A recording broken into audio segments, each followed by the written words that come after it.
Okay, we're getting ready.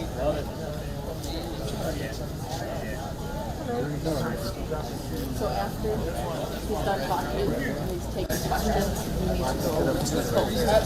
Over to the phones. Is this your stuff? Yep. For doors, they do media questions for them. Over there. Okay. Once he's done with that.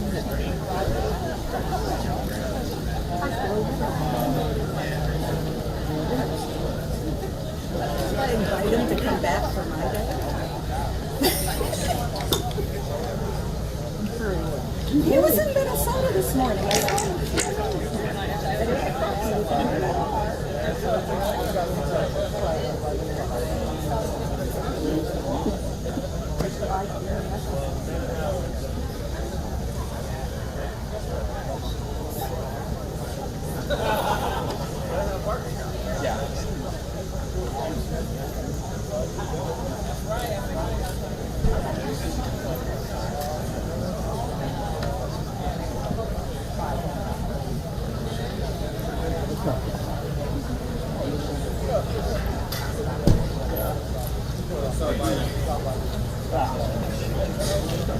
I remember getting that. So we're going to have this on Facebook as well.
Everybody just around here today. figured when you have this Sandusky, why do you- Actually, when I was there behind it, he has a huge one.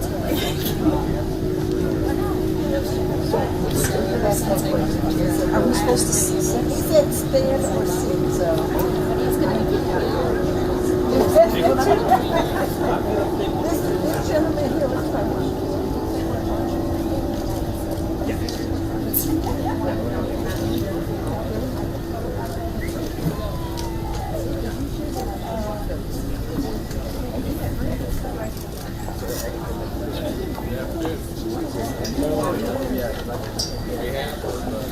Turn the mic on. Bob, can you Turn the put mic podium on.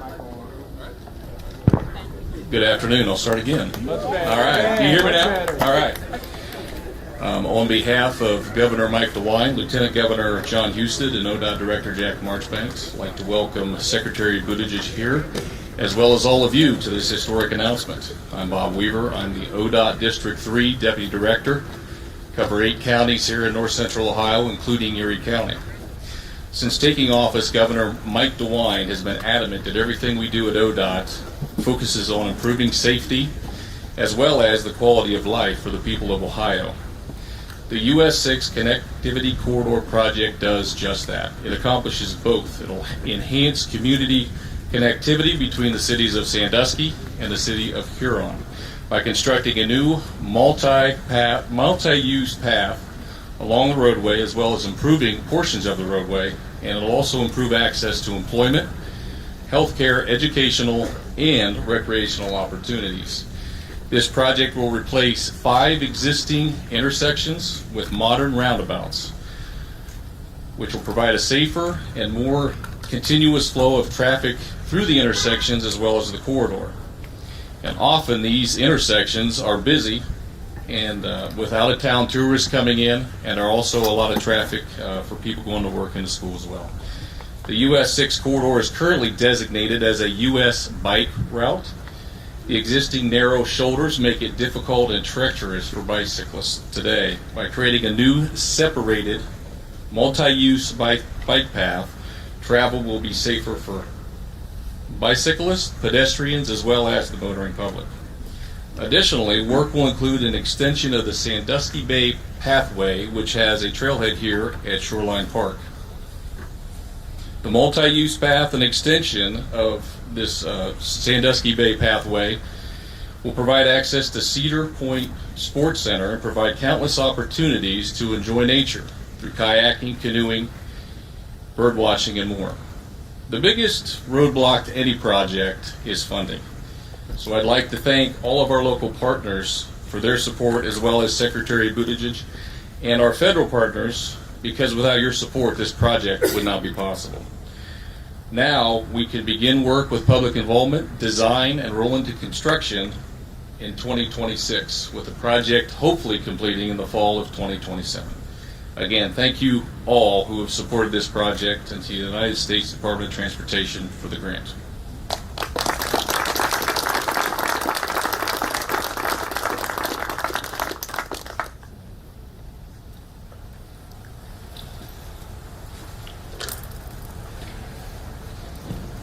Good afternoon. Thanks for everyone taking time out on this beautiful afternoon to be with us to welcome our new best friends from Washington. As exciting as this RAISE grant is, the potential for leverage it gives all of our local communities in the county is exponential. That is why investments in infrastructure can be game-changing. While they obviously help to move people in and around and through an area much more safely and efficiently, even more importantly, they open up new opportunities for public and private sector to create an additional open space, development parcels, and growth initiatives. I know that our public sector and private sector will commit to making these long-term plans to get the most out of this RAISE grant for generations to come. But what I think this day is really about is a celebration of cooperation. Cooperation these days is sometimes hard to achieve, but I think today shows us that by working together, even what seems impossible can still be achieved. We would like to thank ODOT District 3, especially Director Bob Weaver, Julie Cicello, and Leslie Farley, as well as our Erie Regional Planning team of Tim King, Kerry Whitaker, and our former County Planning Director, now Sandusky City Commissioner Steve Pajali, who put this complex application together. Many thanks to ODOT Columbus Central Office for supporting our dream both with their expertise and finances. But without local financial support, I'm convinced this might not have come to be. Thanks to Huron City Manager Matt Lasko and Huron's Council, Cedar Fair, Matt Dietrich with the Ohio Real Development, and of course my fellow commissioners Steve Schaffner and Matt Old, whose financial contributions were able to come up with the all-important local match dollars. Just as important was the incredible cooperation between governments. Without our friends at the City of Sandusky, especially Eric Wupser and Mayor Dick Brady and the entire City Commission, the intermodal piece, or the pathway connecting downtown Sandusky to Huron, would not have been included. Their determination to see this project to fruition has been unwavering, and with Route 6 improvements, this is closer than ever to completion. And of course, I've saved the best for last. Talk about cooperation. This would not have happened without the cooperation of our federal legislators and our new friends at the Department of Transportation. Thank you, Secretary Budovich and your team. Special thanks to Senator Rob Portman and Sherrod Brown, who couldn't be with us today. And of course, a big thank you to our Congresswoman, who is with us today, Marcy Kaptur. Marcy has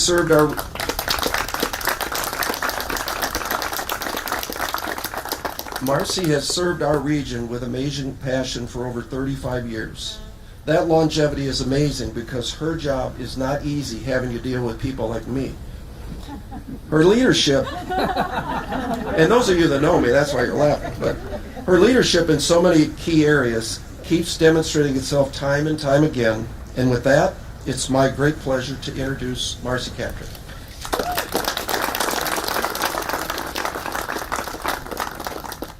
Thank you so much, Commissioner Shenago. And let me offer my special words from the U.S. House of Representatives, particularly the Great Lakes delegation, to Secretary Pete Buttigieg. Thank you so much for traveling here today. I don't know when in American history we have had a Secretary of Transportation from our neighbor Indiana, a Secretary of Housing and Urban Development from Cleveland, Ohio, Marcia Fudge, and a Secretary of Energy from the state of Michigan, Secretary Jennifer Granholm. Think about that a second. Just think about that trifecta. For us. And so we have to do our job, and I want to thank Commissioner Shenago for the kind of leadership that he's exhibited over many, many years, working along with the District Director of Transportation as well as the State Director of Transportation, and all of the citizenry here to be visionary and think about progress for America rooted right here. $24.5 million is not chicken feed. It is an enormous award. I think the Secretary will indicate we have probably 166 RAISE grants across the country that have been granted. There weren't that many. And you have been a winner here in Sandusky for Route 6. Boy, do I know Route 6 after all these years. And the kind of improvements that are possible and have been long overdue. But also for the new pathway from Sandusky to Huron. And doing justice to this magnificent lakefront.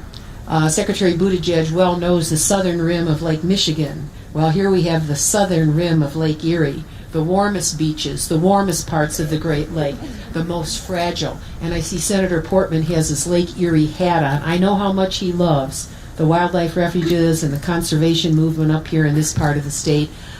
I dare say not very many people south of Findlay even know what we're talking about.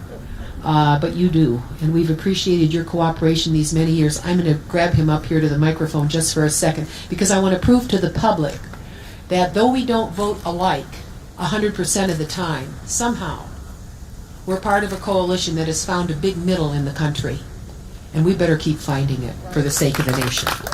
So today we celebrate progress, and frankly, I wish I had known you would be here. I'd bring some kind of a big I don't know, one of those big awards you give to race car drivers for serving us these many years in the Senate and always distinguishing yourself. You're an honest member of the Senate. And he never sought anything for himself. He just tried to help Ohio and the world, really, in his capacity. So it's one way of me publicly expressing to you, thank you for your service to the nation. Thank you for your service to liberty.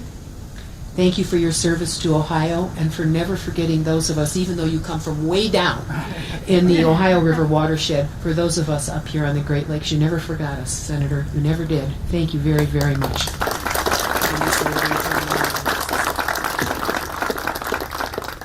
Well, first of all, congratulations to everybody. This is fantastic.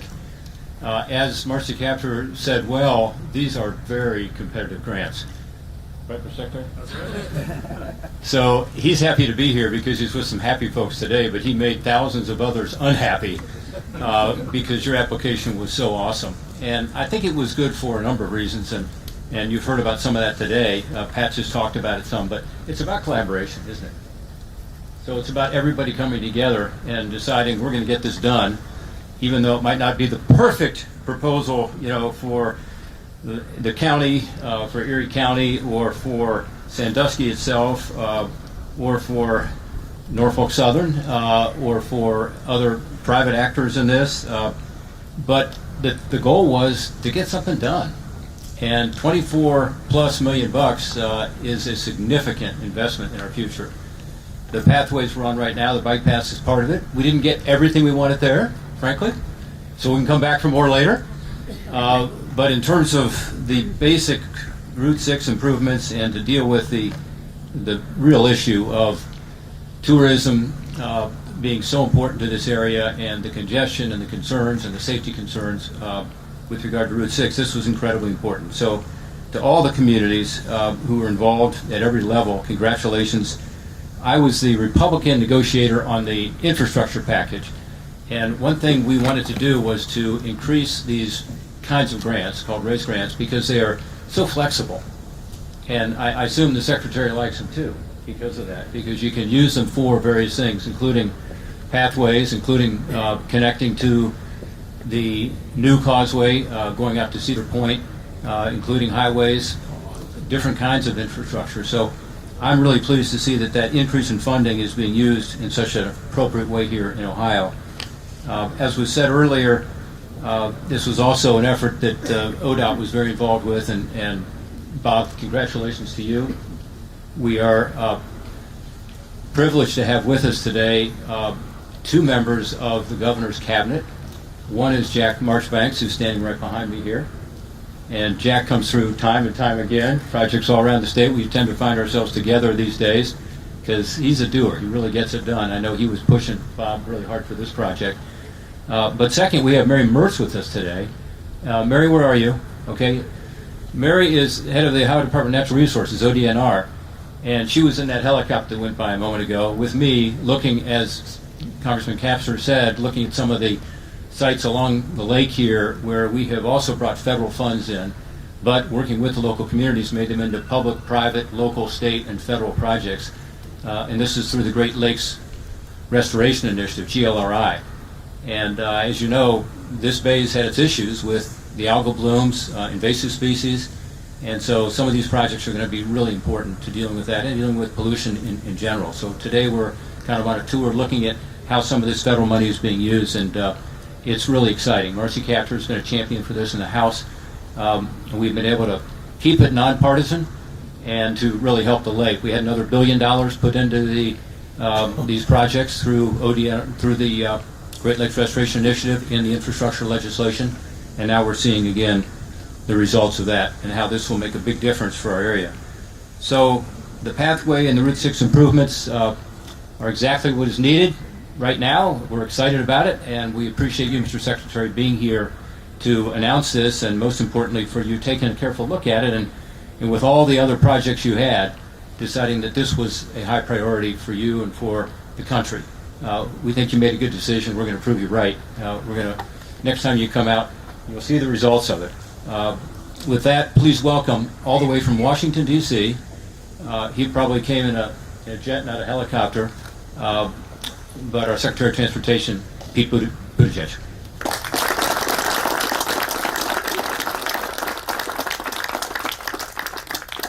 Thanks so much, Senator, and thank you to everybody for coming out to join us, making us feel so welcome and so at home. We're in the middle of just a fantastic tour across the country, celebrating just a handful of the places that we have been able to support thanks to this funding through that bipartisan infrastructure law. And yes, I'm proud to be a member of the unofficial Great Lakes Caucus of the United States Cabinet, and feel so close to home, and just so pleased to be here. So pleased to be with the team from the Ohio DOT. I know you got a lot on your plate, so Bob, Jack, all of your colleagues, congratulations on this award. Thank you for your partnership with our team on so many things that you work on. Commissioner, so pleased to be with you and to see the local leadership that has helped to make this a reality. As you noted, a lot of different players bringing their resources to the table, giving us the confidence that this was the right place to entrust federal resources to. I'm with my colleague, Assistant Secretary Christopher Coase, who oversees the processes that include the RAISE grants, and he and his team work so hard going through the information in a very, very rigorous process to get to this result. And just to be with so many local leaders, and particularly to be with Representative Marcy Kaptur, who you should know never misses a chance to advocate for this region and this district. And I'm talking about whether I'm calling her about a policy issue and expect to hear about it, or whether I just happen to find myself sitting next to her on the plane and get an earful about all of the things that this region needs and how we can be helpful, which of course I would expect nothing less. So pleased to be here with you, and so thankful for your support.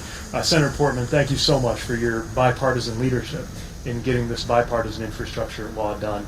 Something that had been talked about a lot in the past. Infrastructure weeks came and went without result. And even this bill was declared dead, I'd say a good 5, 10, 15 times before it got done. But you and your colleagues stuck with it, and we're so thankful.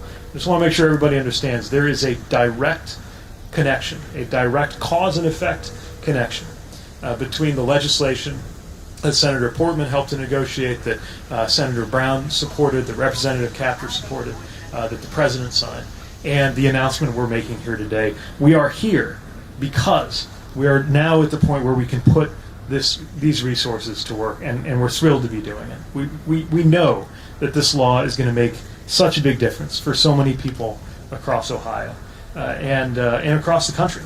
And we're just thrilled to be seeing those numbers leap off the page and actually get turned into real projects all around the country. And I do want to emphasize, as was mentioned a couple of times here, how competitive this program was. We got $13 billion of applications for $2 billion of funding. And that $2 billion is more than we've ever had to work with thanks to this legislation. But that still means you have a lot to be proud of if you have one of the program's projects that made the cut, because we couldn't say yes to everybody. But we got to say yes more than ever before, thanks to this bipartisan partnership that got us here. And thanks to the community-driven vision that made for such a compelling application. And that's the entire philosophy of the RAISE program, the understanding that all of the best designs and ideas aren't going to come from Washington, but more of the funding should. And that's what we're able to do thanks to this program. Sandusky is one of 166 communities across the country, including several in Ohio, getting that good news this month, coming through that program. And what I've most enjoyed as I've traveled the country looking at some of the places we're putting those dollars to work is the enthusiasm and the local commitment that is driving a sense of passion, even if you're not an infrastructure wonk like I am. People have come together with a sense of passion, not just understanding about why these things matter. And you've got a very powerful example here in Sandusky. So I am thrilled to be here to formally celebrate the award of nearly $24.5 million to the Ohio Department of Transportation for the US 6 Connectivity Corridor and the Sandusky Bay Pathway.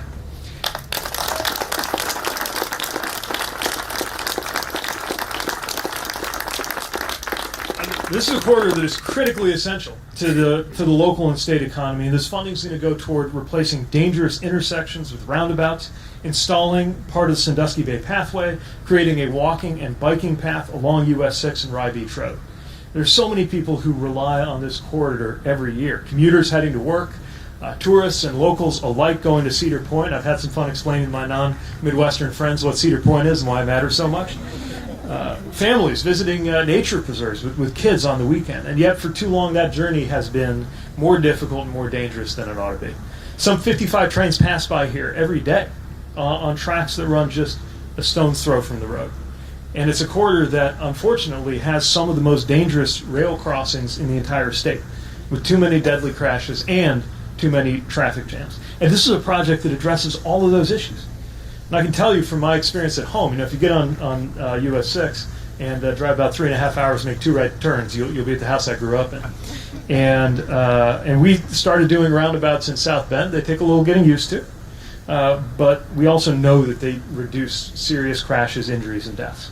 And the new walking and biking path is going to mean that it's easier and safer to get from one place to another, even without a car, all while enjoying this wonderful lake view. And taken together, these improvements represent less traffic and less congestion for everyone along a corridor that supports an $11 billion tourism industry and some 10,000 jobs here and everywhere, from the Cedar Fair to Moochie Farms to BGSU Firelands and so many other locations that are part of the economic lifeblood of this region.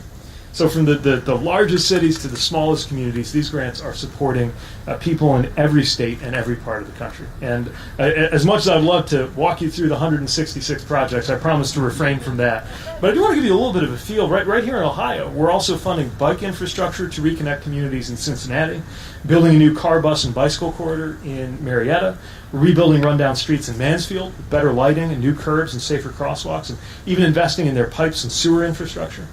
Just on this trip, we started in Tampa, where a new berth is going to create more cargo capacity and support our supply chains, and then went on up to Tulsa, where an old highway design cut off a street, 51st Street, dead ends on both sides into the highway. Now we're going to reconnect it up. Then we were able to go to Nevada, where we were yesterday, setting up a rail yard that's going to amount to an inland port in the middle of the desert, helping supply chains that will actually benefit the economy all the way here in Ohio. We're here now. This morning we were in Minneapolis looking at a Lake Street corridor and how they're going to benefit from new bus investments. Tomorrow in northern New Hampshire, we'll be seeing how a community there is going to benefit from what it means to the downtown economic development to put these dollars to work. This is what it means to have those federal dollars go toward making everyone better off. So I just want to put this in context before closing, that we're thrilled with the momentum that we have right now. And again, so much of this has come with support from your federal delegation. Of course, we're thrilled that the President signed the Inflation Reduction Act to reduce costs for families on everything from prescription drugs to energy bills to improving their homes. We're delighted to see the largest investment ever in the fight against climate change. We're especially proud of the bipartisan support for the PACT Act. Now, I believe Susan Zeiler's here somewhere, who I met. There you are. So good to see you again. We were there with the President. We signed it. I said, "Where are you from?" She said, "Sandusky." I said, "I think I'm going to be there pretty soon." So thanks for coming by. So great to be with you. And more importantly, of course, it was so great when you were there, as we were finally doing right by American veterans like Eve Robinson. So thank you for joining us again. More competitiveness for the U.S. economy with competition with players like China through the CHIPS and Science Act, and so many more good things going on right now. That's what it looks like to come together and get things done. As every Midwesterner knows, it's the spirit that we wish prevailed a little bit more in Washington, but now we have so many good things going on, and so many people here are a part of it. So no pressure, but as the Senator said, we are hoping and expecting that every expectation will be met and exceeded here with this great project, and I know that our partners on the ground are going to do just that. So congratulations to everybody who's part of this, and let's get down to work. Thanks again for having us over.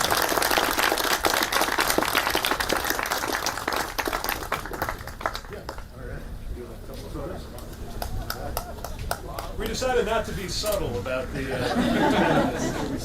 Yeah, that's very well.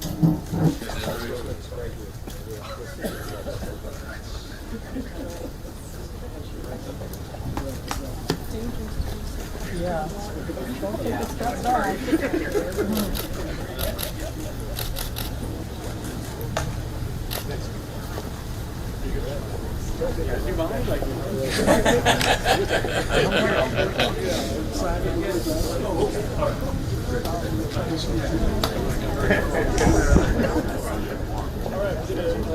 I know we have some media here. It sounds like we have a little bit of time for questions, and our quarterback for that will be, I believe, my colleague Ben, right here. Start with Katie, Channel 19. Hi, Mr. Secretary. Katie Wilson with Channel 19. You and our Ohio lawmakers have talked a lot about how competitive these grants are. Obviously, there are roads across the country, so many that need repairs and need more funding. What went into your decision making in terms of which projects actually got the grants? Well, the projects that stood out were ones that really met a number of policy goals at once. For example, two things we talk about and work on a lot in the department are safety and economic development. And you can see both of those benefiting here. The improvements to those intersections and the reduction of dangerous situations at those railroad crossings, that's a major safety benefit. But also, those crossings create backups that snarl traffic for literally millions of travelers who come out here, whether they're going to Cedar Point or any of the other places I mentioned. So when you see that kind of overlap of several good things happening at once, all in one project, plus the strong local alignment and support that you see across different levels of government for how to get something done, and a community bringing its own resources to the table to match ours, all of those help make this be one of the most competitive projects in a very competitive pool. Derek? Hi, Secretary. Derek Hyde, NBC 24 in Toledo.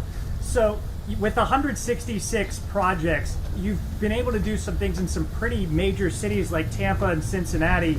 Why choose the smaller areas like Sandusky and Mansfield? Well, I think a program only works if it works for everybody. That means making sure that communities, urban, suburban, and rural alike, see the benefit. And that's part of what we try to emphasize even on this tour. I can't think of two more different places from each other than Tampa and Port Tampa, where we were, and Fernley, Nevada, a small community out in the desert in North Nevada, except what they both had in common was that they both have something to do with supply chains. Similarly here, this is a very different community from where I'll be tomorrow or where I was yesterday, but that's the whole point of this funding, finding ways to meet communities where they are. And good policy is policy that works for everybody, whether you live in the smallest town or county, or whether you live in the biggest city. Thank you. Yeah. My experience, and I think the Secretary would affirm this, is that when the local community gets involved and provides more commitment, in other words, a bigger local match, it helps the project. We've had projects in Ohio that have gone through 2 or 3 rounds, and finally we figured out we get an advantage by having more buy-in locally. And it makes sense, because the federal dollar ought to go where the local community really thinks it's important. And I want to thank Huron. I want to thank Sandusky. I want to thank Erie County. And I want to thank Cedar Point, because you all stepped up in big ways, and this is a significant match. I think, Secretary, you'd say this is one of your better projects in terms of the local match. But I think that's the way it ought to work with federal dollars, and you came through, and so you deserve it. Now it's our job to be sure that the confidence that the Secretary's placed in us is well placed. Got to be sure we do it right and use the funds appropriately as good stewards of that federal tax dollar. But congratulations on stepping up. I think it made a huge difference. We've got time for one more. Excuse me, I wanted to add to what the Senator said and thank the Secretary for coming here to the Great Lakes region, a region often missed at the national level. And I want to thank Commissioner Shenago for his ongoing leadership in so many ways to actually reinvest and create new progress in a region that was battered economically in the last century and had plenty of its hits in this new century, and that somebody is finally noticing what we've been trying to do to rebuild the economy and the underlayments of this region. I also want to say I represent many, many communities where, because of that washout, that economic washout, the local staff just is not in place to even prepare the applications. And so I want to thank Eric Wobser. I don't even know if he's in the audience today, but here in this county, in Erie County, if I could have 10 Eric Wobsers across the district I represent, we could bring home billions of dollars of federal money. Right now, Mr. Secretary, we don't even have the people to plan our new rail investments with all of the money in the infrastructure legislation. I'm so deeply worried about that. I'm deeply worried about Cross Lake transportation, with our closest neighbor, Canada. We don't have planners who are helping us on this. So I wanted the Secretary to hear that, because I made pleas to him, help us. Help us access the dollars that are actually in the bill that we passed for the American people, including those from the Great Lakes region. So thank you very much. See what I mean? She's always making sure that I get the message. Sounds like one more, Ben? One more here with Kathy. Hi, Kathy Kowalski, Energy News Network. You mentioned congestion, and that produces greenhouse gas emissions. That's right. And could you more generally explain why that's important to do with traffic circles? Is there a limit where you start backing up more, so maybe there need to be other things than single cars? Do you need more electrics coming in?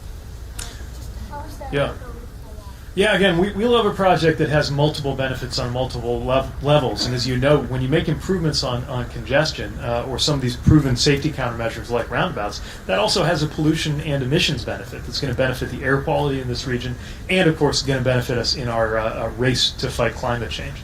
And a good example of that is a well-placed, well-designed roundabout means you're not stopping and starting, waiting at that red light, or waiting to make a left turn forever. You're able to have that traffic handled in a way that maybe slows you down for a bit as you enter that circle, and then brings you right back out without that kind of stop and go. Look, we've got to fight these climate issues with everything we've got, and that means making sure on everything from the design of a roundabout to making sure we have a made in America EV revolution that creates more American jobs on American soil, producing that kind of equipment and everything in between. That we're thinking about this all at once. This is a wonderful opportunity to do that. It's a side benefit on just about every project we've looked at. Same thing with the cargo and the goods movement fluidity. You know, we can bring on-dock rail out to a port. One of the benefits of that people don't think about is it means that maybe fewer trucks have to be involved in getting that container from the ship to the railhead, and that means less emissions too. So all of these objectives fit together, and it's one of the things we love about a well-designed project, and we're pleased to support just as many as that funding will allow us to do. Thanks again for coming out. Great being with everybody here. Thank you.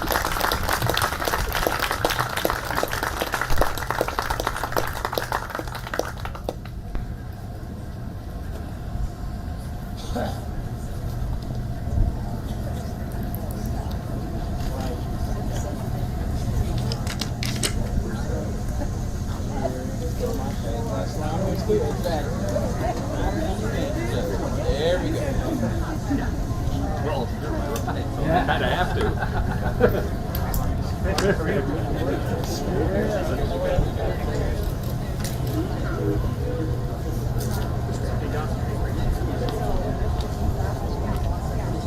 Yeah.